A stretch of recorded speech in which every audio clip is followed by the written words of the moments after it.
Hello everyone, I am Roshan Lawrence Iladera and today I'm going to discuss my learning outcomes.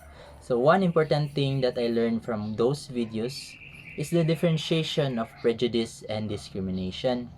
So to put it simply, it is prejudice when you judge a group based on their negative stereotypes. Prejudice is in the mind. Once verbalized or act, then it is now called discrimination. So for my personal experience, in the past when playing games, I'm being prejudiced to girl gamers. I thought of them as weak players. That thinking itself is prejudice, which is very wrong, and I am thankful that I realized that being prejudiced is not good. And I learned to play with girl gamers and being equal to them now.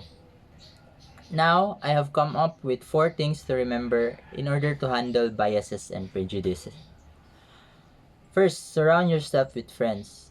This will help you learn to accept each value and attitude of each other. Second, practice not being biased and learn to understand each side. Third, when experiencing one, keep calm and don't let your anger consume you. And lastly, try to widen your knowledge when it comes to this kind of topic, meaning we must continue learning. On the other hand, I have summarized the historical root causes of the Bangsamoro ancestral domain into 3. These are strong bias and prejudice against Muslims.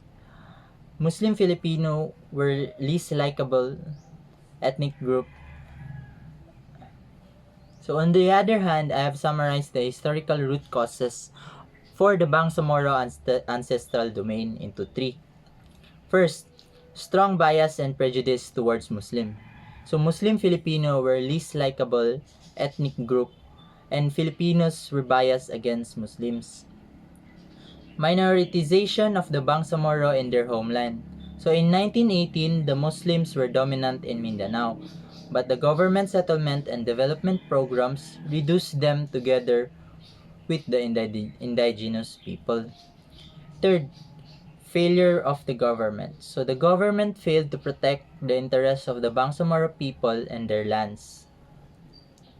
For the marginalization and injustices suffered by the indigenous people, I have put an additional research on their historical experiences in relation to the conflict. So historically, the IPs suffered exclusion, loss of ancestral lands, destruction of traditional ways and practices, loss of identity and culture. So they experienced being socially excluded. The video itself shows the injustices by the government providing inappropriate land rights that were a disadvantage to the indigenous people. Traditional practices by the indigenous people were denied. So human rights wherein every person must be treated equally were not practiced. Next, these are the most common cases of violence in our daily lives. So first, prejudice, stereotyping, discrimination, gender inequality, ageism, child labor, and rape. And lastly, how to apply conflict resolution in relation to the Bangsamoro ancestral domains.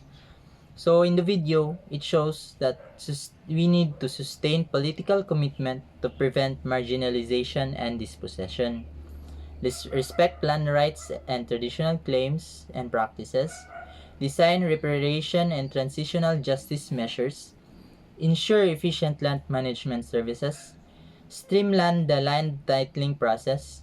Implement a parcel-based system.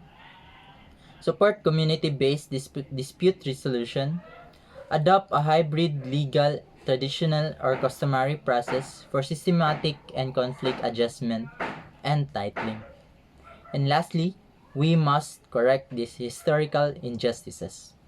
So these are the learning outcomes that I've learned through the given video links. And that is all ever. Thank you.